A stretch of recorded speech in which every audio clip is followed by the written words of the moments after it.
చెప్పండి అన్న, మరి ఈ రోజు మరి నిరుద్యోగులు ఇంత భారీ ఎత్తున ఇక్కడ తరలి అయితే వచ్చిన పరిస్థితి అంటే ఎందుకు కాంగ్రెస్ ప్రభుత్వాన్ని ఏరుకోరి మీరే తెచ్చుకున్నారు, మళ్ళీ రోడ్లు ఎక్కాల్సిన అవసరం ఏమొచ్చింది? ఇప్పుడు ఏరుకోరి తెచ్చుకున్నాం కదా, ఎగిరి కూడా మేమే తన్నుతాం ఈసారి. ఇప్పుడు తన్నే రోజు వచ్చింది, ఈ రోజు నుంచి తన్నడం మొదలు పెడతాం. సో ఒకటి ఏంటంటే గవర్నమెంట్కి ఈ రోజు వరకు చాలా శాంతియుతంగా ఎందుకు చేసుకుంటూ వచ్చినామంటే మాకు బలం లేనప్పుడు బలం వచ్చేంత వరకు శాంతినే ఉంటాం. రేపటి నుంచి మీరు గుర్తుపెట్టుకోరి, మేము టైం చెప్పం, ప్లేస్ చెప్పం. మాకు ఎప్పుడు తిక్కలేస్తే అప్పుడు వచ్చి రోడ్డు మీద వచ్చి ధర్నా చేస్తాం. ఎక్కడ ముట్టడి చేస్తామో మాకు తెలియదు, ఎక్కడ ధర్నా చేస్తామో మాకు తెలియదు, ఎక్కడ ముట్టడి చేస్తామో మాకు తెలియదు. మేము ఏ ప్లేస్ అని మీరు సెక్రటరీ దగ్గర కూర్చుంటే మేము దిల్సుఖ్నగర్ వస్తాం, మీరు దిల్సుఖ్నగర్ అనుకుంటే మేము సికింద్రాబాద్ పోయి కూర్చుంటాం. మేము ఇక మీకు చుక్కలే, ఇక మీకు చుక్కలు లెక్క పెట్టుకోవడానికి మీ టైం కూడా దొరకదు.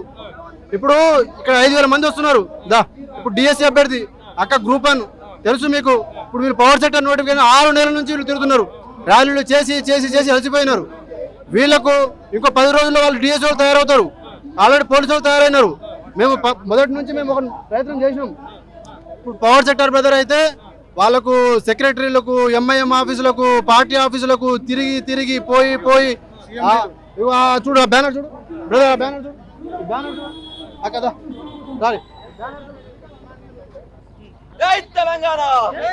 నేను ఒకటే చెప్తున్నా, సన్నాసుల్లారా, దద్దమ్మల్లారా, చవటల్లారా, 16-17 నెలలైంది మీకు ఒక్క నోటిఫికేషన్ విడుదల చేయలేదు. పేడ్ ఆర్టిస్ట్ అంటారు, ఒక్కొక్కరిని లాగులు తడిచేటట్టు కొడతాం, పాయింట్లు విప్పి కొడతాం ఒక్కొక్కరిని. తొండలు మీరు కాదు, మేము పెడతాం ఈసారి తొండలు. రేపటి నుంచి గుర్తుపెట్టుకోరి, మేము ఎక్కడ ధర్నా చేస్తామో మాకు తెలియదు, ఎక్కడ ముట్టడి చేస్తామో మాకు తెలియదు, ఏ రోజున బయటకు వస్తామో మాకు తెలియదు. మీరు గుర్తుపెట్టుకోరి, మీకు యుద్ధం అంటే, పోరాటం అంటే, తిరుగుబాటు అంటే ఎట్లా ఉంటుందో చేసి చూపిస్తాం ఈసారి. ఇది గుర్తుపెట్టుకో. 16 నెలలు ఛాలెంజ్ ఇప్పుడు మేము ఇస్తున్నాం. మేము ఎగిరెగిరి ఇప్పుడు ఒకటి సంగతి ఉన్నది కదా, మేము ఏరుకోరి మేము తెచ్చుకున్నాము, ఎగిరెగిరి కూడా మేమే తన్నుతాం ఈసారి. ఇప్పుడు మేము తన్నితే ఎట్లా ఉంటుందో మేము చూపిస్తాం. ఇప్పుడు మీరు చెప్తున్నా కదా, దిల్సుఖ్నగర్లో నువ్వు పోలీసు రోడ్డు పెడితే నేను సికింద్రాబాద్లో పోయి కూర్చోబెడతా, సికింద్రాబాద్లో పోయి నువ్వు ఆపితే మేము దిల్సుఖ్నగర్లో పోయి ఆపుతాం, అశోక్ నగర్ అంటే మేము దిల్సుఖ్నగర్ పోతాం. మేము ఎక్కడ చేస్తామో మాకే తెలియదు, మేము ఎక్కడ ధర్నా చేస్తామో మాకే తెలియదు. కాబట్టి ప్రభుత్వానికి ఇన్ని రోజులు ఓపిక పట్టి శాంతియుతంగా నిరసన ర్యాలీలు చేస్తా అంటే ఉస్మానియా యూనివర్సిటీలో నన్ను అరెస్ట్ చేసినారు, ఒక రోజు ముందు అరెస్ట్ చేసినారు. అంటే గత ప్రభుత్వం చేసిన తప్పిదాల వల్ల కొన్ని కేసులు అయితే ఉన్నాయి. సో అవి కొంచెం టైం ఇస్తే మేము నోటిఫికేషన్ విడుదల చేస్తామని కొంతమంది అంటా ఉన్నారు. ఇప్పుడు యూపీఎస్సీలో ఒక క్యాలెండర్ ఫాలో అవుతారు, వాళ్ళ కోర్టులో ఐఐటీ అవుతూనే ఉంటాయి, చేస్తూనే ఉంటారు, ప్రాసెస్ కంప్లీట్ అవుతూనే ఉంటాయి. దాంతో నీకు సంబంధం ఏంది? ఒకవేళ ఇప్పుడు ఇది సాల్వ్ కాదనుకోండి, జీవితాంతం నిరుద్యోగులు ఇట్లే ఉండాలా? వీళ్ళ వయసు ఏంది, వీళ్ళ బాధ ఏంది, వీళ్ళ కన్నీరు ఏంది, వీళ్ళు ఎదురు చూపేంది, ఎన్ని రోజుల నుంచి వీళ్ళ పరిస్థితి ఏంది? వీళ్ళు ఎక్కడో డిస్టిక్ నుంచి కదిలి వచ్చినారయ్యా. వీళ్ళని కూడా నువ్వు పేడ్ ఆర్టిస్ట్ అంటే ఉండొచ్చు కొందరు ఒక 10 మందో 5 మందో ఒకరిని పట్టుకొని అందరు కాదు కదా. ఒకటి చెప్తే నీ వినేటోళ్ళు. సొసైటీలో టాప్ మోస్ట్ క్రీమ్ ఎవరు? చదువు ఉన్నోళ్ళు, తెలివి ఉన్నోళ్ళు ఎవరు? వీళ్ళు వ్యవసాయ రైతులు కాదు, లేబర్ పనులు చేసేటోళ్ళు కాదు. వీళ్ళకు ఎవరు పిలిస్తే వాళ్ళు, ఎట్లా పిలిస్తే అట్లా పైసలు పెట్టుకొని ఎట్లా పడితే అట్లా వచ్చే రకాలు కాదు జనాలు.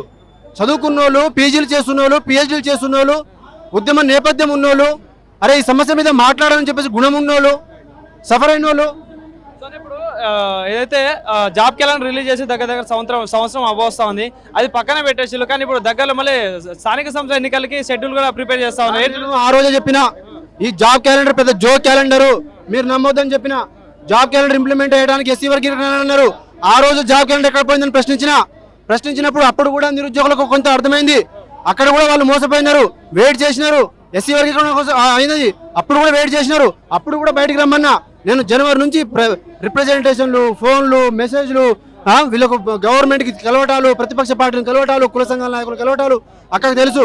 జియో నెంబర్ 28 మీద ఉస్మానియా యూనివర్సిటీలో ఎన్ని రకాలుగా మేము ప్రయత్నం చేసినామో అక్క మేము ఎన్నో ప్లేసుల్లో పోయి ఆ మీడియా ముఖంగా ఎన్ని రకాలుగా చేయాలో అన్ని రకాలుగా శాంతియుతంగా చేసి వీళ్ళందరూ అలసిపోయినారు. కాబట్టి ఇప్పుడు వాళ్ళకి అర్థమైంది, ఆ రోజు వేసినటువంటి ఒక అడుగు అనేది ఈ రోజు 1000 మంది అడుగులను తయారు చేసింది. అదే నా ఎయిమ్, అదే నా డ్రీమ్. అది ఈ రోజు మేము ఒక మనిషితో ఏది కూడా కంప్లీట్ కాదు. ఈ రోజు 1000 మంది తయారైనాం, లక్షల మంది తయారైనాం. రేపు ముట్టడి చేసినప్పుడు బగ్గుమంటది, ఎట్లా బగ్గుమంటదో చూసుకోరు ఇక మీరు.